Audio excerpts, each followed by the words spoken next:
What's going on, guys? Hope everybody's having a great day. Please do me a favor, hit that like button, and if you get anything from this content at all, consider subscribing. It helps me a lot. I really do appreciate it. Also, if you'd like to grab some merch or just donate, help out the channel in any way, links will be in the description. Let's jump into the video.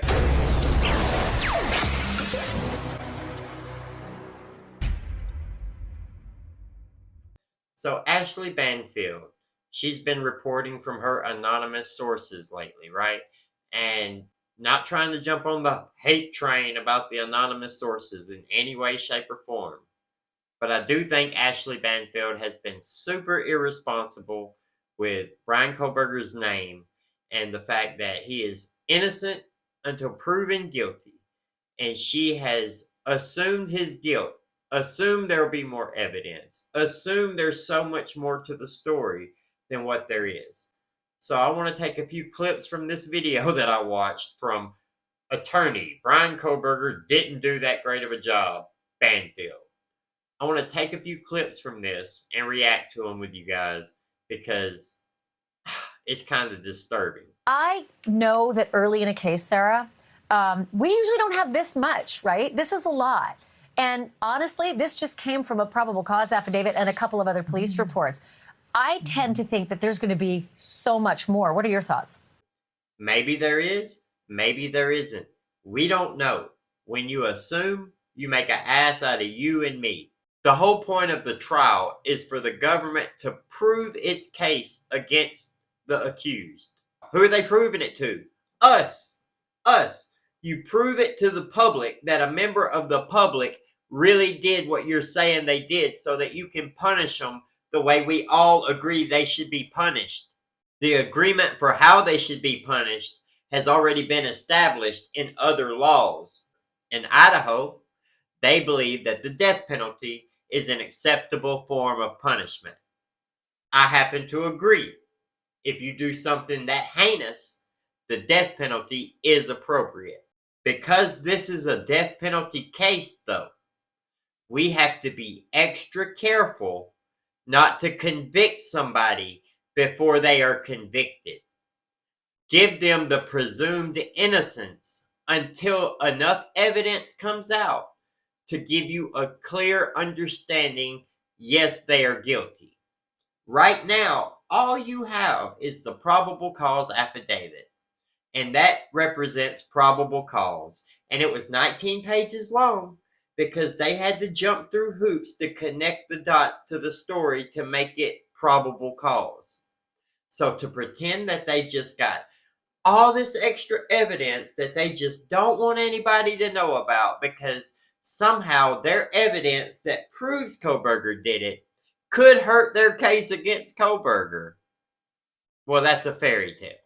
Yeah, Ashley, good to be with you. You know, there probably is already so much more, and they just, they don't have to put all of that in the probable cause affidavit. See, the problem with her sentence right there, if she said there may be more, then yeah, there's possibly more, yeah, but there's probably more. What do you have to make you believe that? What do you have that makes you feel like out of the evidence that they gave on the probable cause affidavit, which only establishes probable cause, what information there leads you to believe that they have so much more that's going to prove it beyond a reasonable doubt? That's all I'm asking. They've got a lot of circumstantial evidence. And right now, the totality of the circumstantial evidence that we know about, it does not meet beyond a reasonable doubt. So, if they have more, we'll know how strong their case is against Kohberger. And then we can start making better assumptions of whether he's guilty or not. But so far, what we have does not prove that he did anything. This is actually a lot more than I'm used to seeing. Usually I get, anywhere from 3 to 4 pages. There's not as many dots to connect. Obviously here, there was 2 months of, from the pings to the car to the, there was just way too many dots. So obviously it's a more lengthy affidavit. And my first impression was there's definitely probable cause on probable cause on probable cause here. Is it proof beyond a reasonable doubt? Absolutely not. Exactly. Absolutely not. It is not yet proof beyond a reasonable doubt. The reason that affidavit is 19 pages instead of 3 or 4 pages is because they went out of their way trying to connect those dots. To make it tell a certain story, they had to tell that story in the probable cause affidavit. They had to go through and tell the story and tie it all together, which is perfectly fine, but that's why it's 19 pages. It's not like, oh, we have 19 pages of evidence that puts him there. No, you have 19 pages of a circumstantial case's story trying to put together that there's probable cause that he might have done this because of this activity. But does it prove it beyond a reasonable doubt? No, it does not. But at some point, he's going to have to walk into a courtroom and enter a plea, right? Like, and I don't know. It's really weird. Every jurisdiction's a little bit different. Sometimes you actually get information during those hearings. Sometimes you're just waiting for a plea, and it's sort of pro forma, and out they go. But we could hear something more. In the preliminary hearing, we're going to hear what the prosecution has against Kohberger. We're probably not going to hear Kohberger's full side of the story until the trial. The prosecution are going to make their case of why they believe he's guilty. So you're going to get their side. And then possibly, maybe we might hear some reason why Bryan Kohberger isn't guilty. But mostly we're just going to hear not guilty if he doesn't agree with what the prosecution is charging him with. If Kohberger pleads guilty, we'll get all the information because he's admitting that he's guilty. There's absolutely zero reason for a trial or anything. But he's going to plead not guilty unless they offer him some plea deal. And in that preliminary hearing, they can make the case against him where he's like, okay, you got me dead to rights. I don't believe they'll have him dead to rights, or else we would already know about the dead to rights information. And it's really thereafter where you can decide whether what the case is worth. What is it going to look like at trial? You've done the investigation, you have their discovery, you've done the probable cause hearing, the preliminary hearing, and then you can sort of assess whether this guy should plead or, cut his damages or go to trial. This is going to be a wholly circumstantial case, and you can prove a circumstantial case beyond any reasonable doubt. But the pieces have to be there, and they have to fit together, and they have to make sense. And so far, we don't have those necessary pieces yet. That's all I'm ever saying. I'm never telling you Bryan Kohberger's an innocent man and he's being framed. I'm telling you he's presumed innocent until someone proves him guilty. And so far, nobody has proven him guilty. But to your point about exoneration, that's a term that's often misused. People use it interchangeably to mean factually innocent. I think maybe Kohberger meant that, hey, I've been convicted in the court of public opinion, so now I'm going to get exonerated. I don't know, but it's a very interesting choice of words. Everybody's getting hung up on exoneration. I agree. He used it weird, right? He's a legal student. He knows what exoneration actually means, which is, where you're convicted and then you're exonerated and it's proven that you're innocent, right? But I believe he meant that as exactly what's going on now. His career's gone. All of the stuff that he did to work up to his master's and working on his PhD, criminology, criminal justice, all that's gone. All that's left behind. Nobody's hiring him after this. He is not working in that field. Nobody's hiring Bryan Kohberger in criminology, in criminal justice after this. He'll write a book, that'll be it. And that's if he's found not guilty.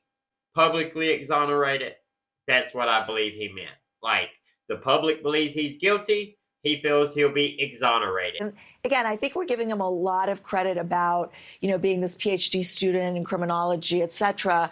But if he truly committed this crime, he didn't really do that great of a job, right? I mean, leaving the knife sheath behind and all kinds of signs, not having a burner phone, et cetera, is rookie to me, Exactly. If he did this crime, he didn't really do that great of a job. Like, makes you feel like maybe he didn't do it, right? Kindergarten mistakes, like taking his phone with him. Why wouldn't he have left it at home?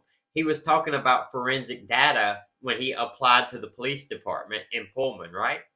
So he wanted to help them with forensic data, but then he doesn't know to leave his phone at home? It doesn't make sense. Leaving DNA on a knife sheath, leaving the knife sheath behind. Why would you do that? Why would somebody who knows better, who took all this time and planned it and made sure that there was no obvious motivation for the crime, but then they go and they just make all these kindergarten mistakes, all these rookie mistakes. Wow. If I had a dime for all of the super duper smart criminals that thought that they had figured it all out, planned it, and crossed every T and dotted every I, Right. I always said I'd have a yacht, in the Seychelles. But and even Alec Murdaugh, which is what we're going to cover in a little bit. There's a lawyer who, if he did it, was dumb as paint. Really, honestly, just not done well at all. But those are the ones you know about. Like, you know about the people who did it and got caught, but then you don't know about a lot of people who did it and didn't get caught. There's no way to measure how many people actually got away with it unless you go to our unsolved crimes, which I feel like it's about 40-50% unsolved crimes. So there's a lot of people who get away with it, who dot every I and cross every T, or the police do a terrible job. I have this question for you about circumstantial evidence. A lot of people say, oh, it's just a circumstantial case. And the truth of the matter is just about every case I've ever covered is a circumstantial case because we just don't get a lot of direct eyewitness, testimony to rapes and murders, etc. True. Most cases are circumstantial cases. Absolutely agree. And there's a lot of circumstantial cases that go through and that person is found guilty because the totality of the circumstance proves it beyond a reasonable doubt, right? And that's absolutely justified. But you also have circumstantial cases that have big gaping holes in them. And you can't just fill those big gaping holes in with your imagination. You have to fill them in with actual evidence. When you don't have that, and you can't prove things beyond a reasonable doubt, you don't win the case. People beat circumstantial cases, and people are convicted on circumstantial cases.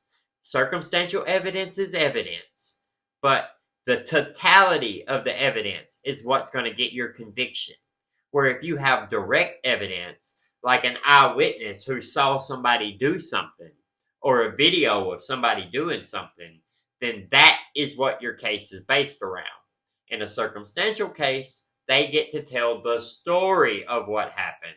And that story of what happened can't be just imagination. It has to be based on evidence to prove beyond any reasonable doubt that this person did what you're accusing them of doing because you're trying to take their life away. Literally. Death penalty case. But how much circumstantial evidence, Sara Azeri, do you think is reasonably enough, or does it just depend on who is in that jury box? How much circumstantial evidence? Enough to equal beyond any reasonable doubt. That's how much. 90% of my cases, and certainly my murder cases, have been circumstantial.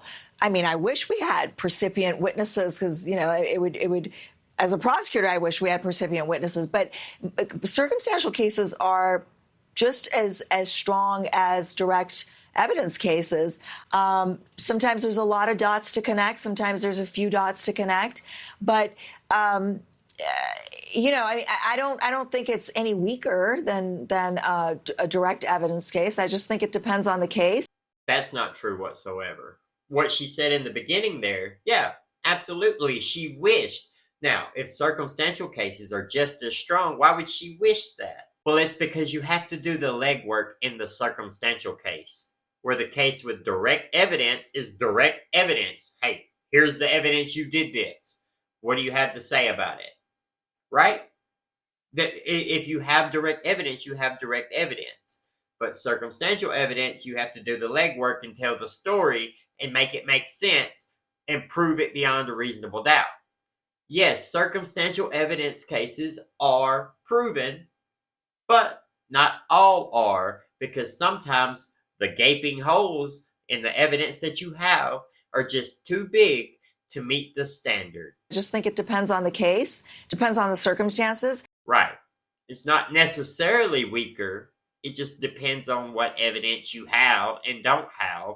And right now, we don't have the evidence that all of you guys assuming guilt are assuming we have.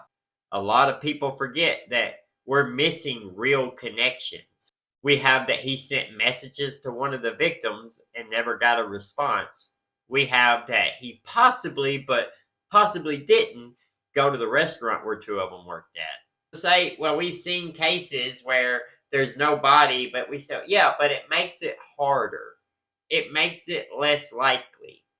Just because they've proven it before in a different circumstance with different situations and different evidence doesn't mean it's going to happen that way this time. Okay, last quick question.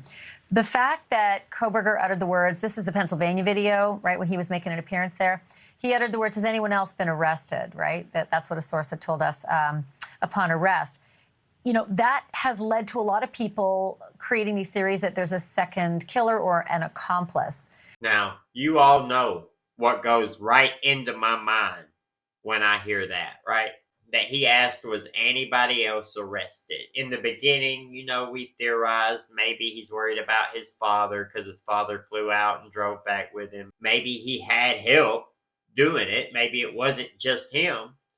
Or maybe he was hired by somebody to do it. That resonated with me. I remember when I first heard that, I thought it was a pretty loaded question. It was almost rhetorical. He's almost implying that you're singling me out. You know, there's been so much pressure to make an arrest that you decided it's me. It could certainly be used by his public defender if there's evidence that maybe they didn't investigate all the potential suspects to exclude them. I don't believe that anybody has proven to me yet that he's guilty or that he's the one that did it in the first place. All you've proven to me so far is that he was out and about at that time. We have a period of time during the time of the murders where he is unaccounted for. And then we have the DNA that's on the knife sheet, right? So, like, it doesn't put him there at that time. It's a lot of stuff that goes around and says, well, this looks really bad. This looks like you probably did it, buddy. But it looks like it and it happened are two different things. Let me know what you guys think down in the comments below. Like the video, subscribe to the channel to see more. Hit that notification bell so you'll get notified anytime I post. Have a great day. We'll see you later.